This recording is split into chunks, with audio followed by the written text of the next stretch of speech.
What's up, Win Daily Sports, Win Daily family? It is Super Bowl LIV, Super Bowl 54. I hope you guys are amped up for this. I know that I am. So, breaking down DraftKings, Super Bowl LIV, 49ers versus the Chiefs. We're breaking down it all on this show right here. And we're going to be breaking down the showdown game. So let's dive right in, starting at the quarterback position with Mr. Patrick Mahomes. Mahomes, guys, I mean, you can't fade Mahomes in this spot. Like, I've done the math out. I've tried to look at different things, different strategies, but, like, it just doesn't make a lot of sense to try to fade Mahomes in this game.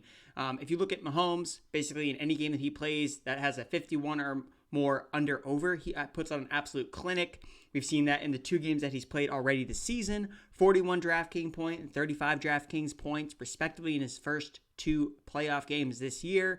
He's clearly the best fantasy quarterback, and really the only way you can get away from him is by, not playing him, and that's just being different, honestly.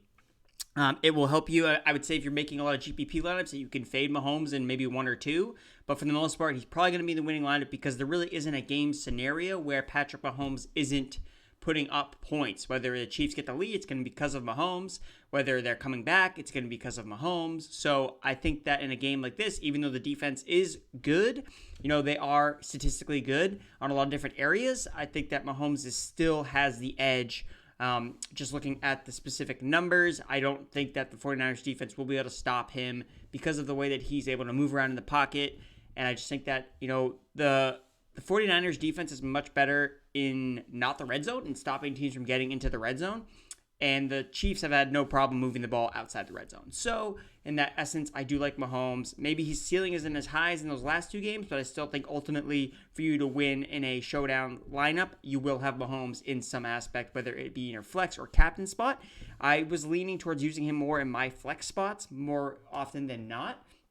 But apparently it's kind of being a little bit more contrarian to use him in the captain spot because he is so expensive. So don't overlook.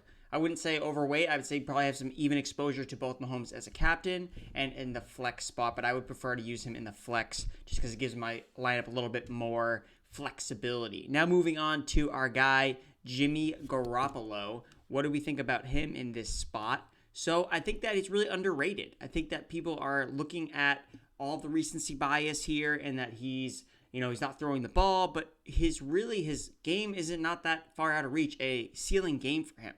You look at the 49ers have averaged 28 passing attempts per game this season, and Garoppolo has yet to hit that threshold over his last four contests. Tannehill was forced to throw during the Chiefs, so I think that you're going to see something similar with Garoppolo. Kyle Shanahan is an offensive mastermind, and he's going to expose the defense in its weaknesses, and he's going to put Garoppolo in a position to succeed. All the week has been talking about is they got to stop the run, they got to stop the run, they got to stop the probably So that's fine. The Chiefs are going to probably try to stop the run.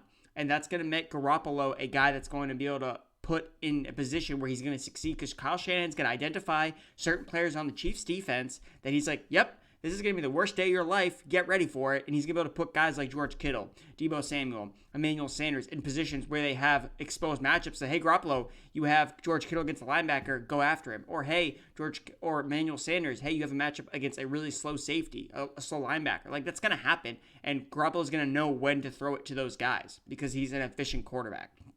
If you look at the 49ers offense, they're actually the most explosive offense, but it's because of the play designs. They have the most explosive offensive, actually higher than the Chiefs, but their average depth of target is less than 9 yards, meaning that it's a lot of yak. It's a lot of yards after the catch. Garoppolo doesn't have to do that much because he already knows when the play's set up, hey, this is going to be a big play, and I'm just going to throw a screen pass. So I think Garoppolo is sneaky. I think that you should definitely have exposure to him, especially in lineups you don't feature Mahomes. I don't love playing two quarterbacks in the same lineups. I've just seen that doesn't really work super well when you're looking at trying to be different. So I would try to avoid using two quarterbacks in the same lineup, which is why I think that if you don't play Mahomes, I would play Jimmy Garoppolo, especially Jimmy Garoppolo in the captain spot for sure, because I think that he could surprise a lot of people in this specific game. Moving on to a guy like Tyreek Hill. So Tyreek Hill is interesting because he is definitely more expensive.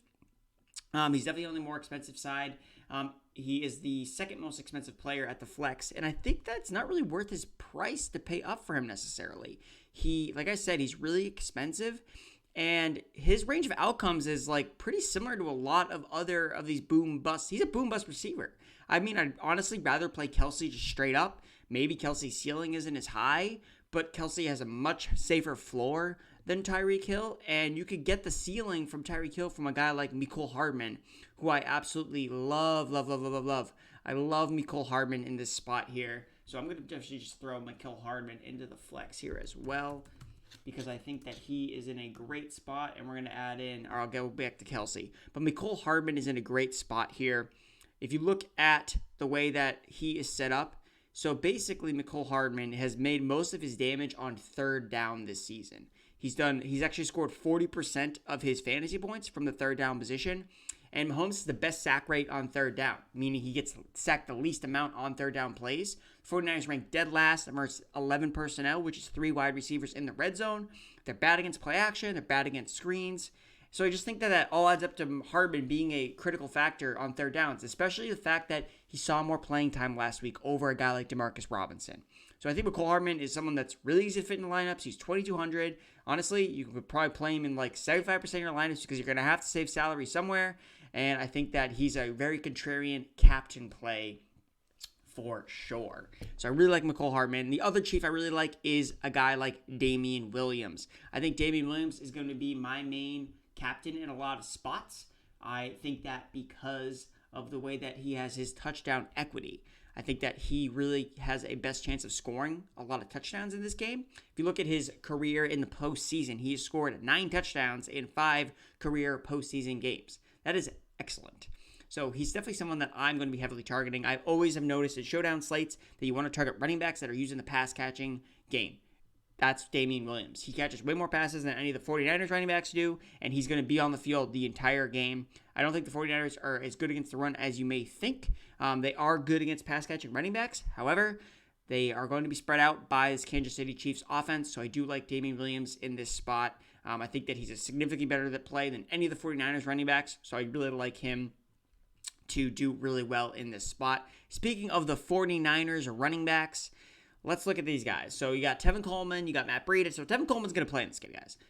But we're a little bit concerned. So I would say with one thing is, like, if Jeff Wilson is active, he is going to get goal line carries. Like, so you need to go back and make adjustments to your lineups if he's active, because that means for me, hey, Tevin Coleman's really there as a depth piece in case another running back gets hurt. Jeff Wilson could see goal line carries, which I think he's a super leverage play because he is coming in at the very, very cheap price of $1,000 on DraftKings. So make sure that you go to a guy like Jeff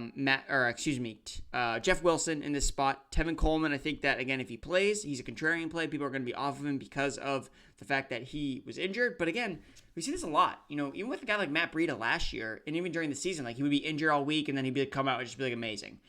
This 49ers backfield has put their running backs into success to succeed. So I think that you need to continue to use them and continue to use them efficiently. I would say, honestly, though, I talked to Javi about this on the podcast. You got to fade Raheem Mostert. I'm not going to be having heavy exposure to him. You know, they mix up the running backs here, and I really don't think that we're going to see exactly the same type of game flow from Raheem Mostert. But my favorite running back might be Kyle Juszczyk, the fullback. So he is coming in at $1,200. He is dirt cheap on DraftKings. I love Kyle Juszczyk this week. So if you look at the Chiefs' defense, so they have the 4th worst run defense for your Football Outsiders, number 1. The Chiefs are not good against running backs in the passing game. They've allowed the 4th most receptions, most targets, most yards, 6th most receiving touchdowns, 6th most red zone targets to running backs.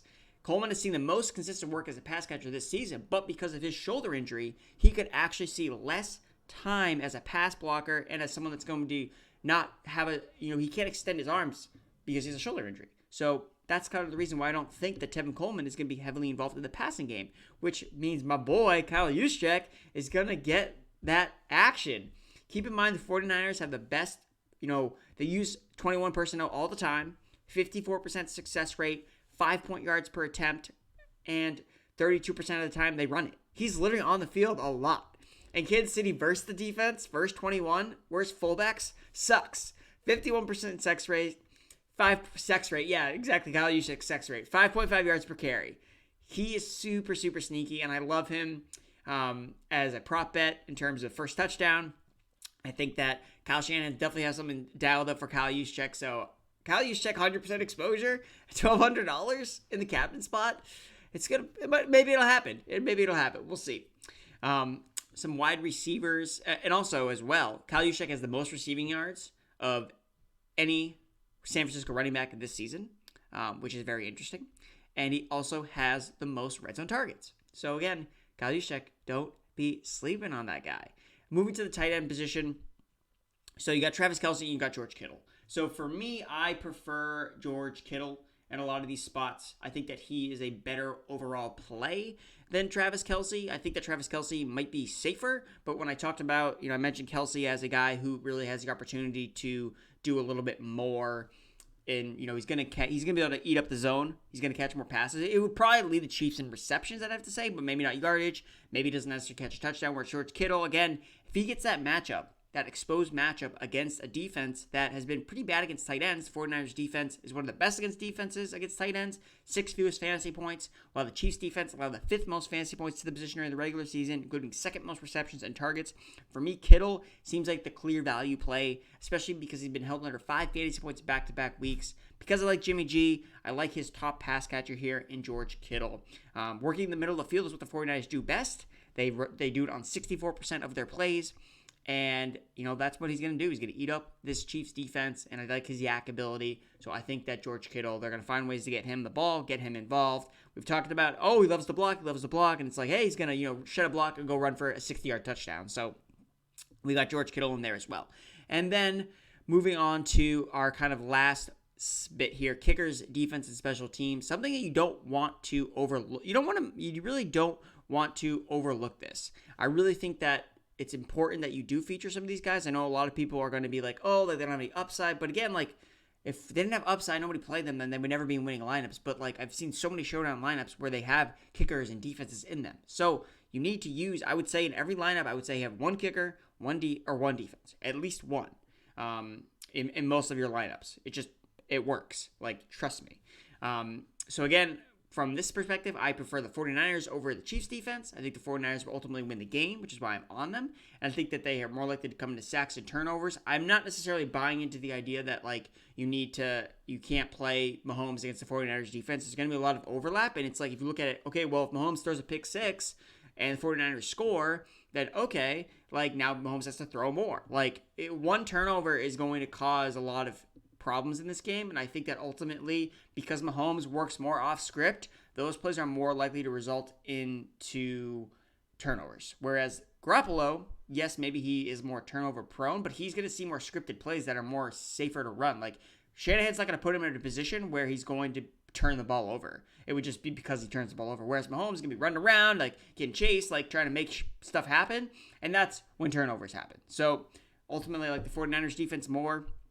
And I think I like Robbie Gould a little bit more too. I think that the Chiefs may never kick a field goal attempt in this game, even though Harrison Butker was the number one kicker in the season. So I do think that I prefer Gould a little bit more. Gould has scored at least 9 fantasy points in 6 straight weeks, whereas Butker has failed to reach 9 fantasy points in 2 of his last 3 games. So we're looking at our lineup here, and we got my guy Mecole Hardman, of course. So then we want to fill in a kicker or a defense here. So that's the other thing too. So if I wanted to fill out, play a more chalky lineup, I would just play right here, I'd play Garoppolo and leave 2,900. So this isn't even a bad lineup. I talked about maybe not having 2 quarterbacks, but again, this is an option that maybe you want to use in a cash lineup. Maybe I'll throw this in somewhere. But leaving salary off the table is really where you're going to make yourself different. So if I end up playing, 49ers defense, I'm leaving $7,000 of salary. This is going to be, probably not a unique lineup now because people are watching this video. So it's probably not going to be that unique. But this makes it help be a little bit more unique because I'm leaving so much salary on the table. But with all these guys, it's Mecole Hardman, could he outscore Tyreek Hill? Yes. You don't gain anything by, if I switch out Mecole Hardman, now I can fill in Tyreek Hill. Actually, I can't even afford Tyreek Hill, so it doesn't even matter. So just looking at things like that, Mecole Hardman could outscore a lot of these guys. So it doesn't really matter that he's at 2,200, but he's at 4,000. This is what's going to help make you different. So as I end up finishing up today, guys, just remember my triple threat. I don't have a sexy 6 like Javi, but I have a triple threat. And that's going to be George Kittle, Damian Williams, and Patrick Mahomes. And then my bonus guy is Mecole Hardman. And remember, play kicker or defense. You got to get them in. So, guys, good luck in Super Bowl 54. And make sure you bet on the color purple for the Gatorade and Kyle Juszczyk on the first touchdown score. Good luck.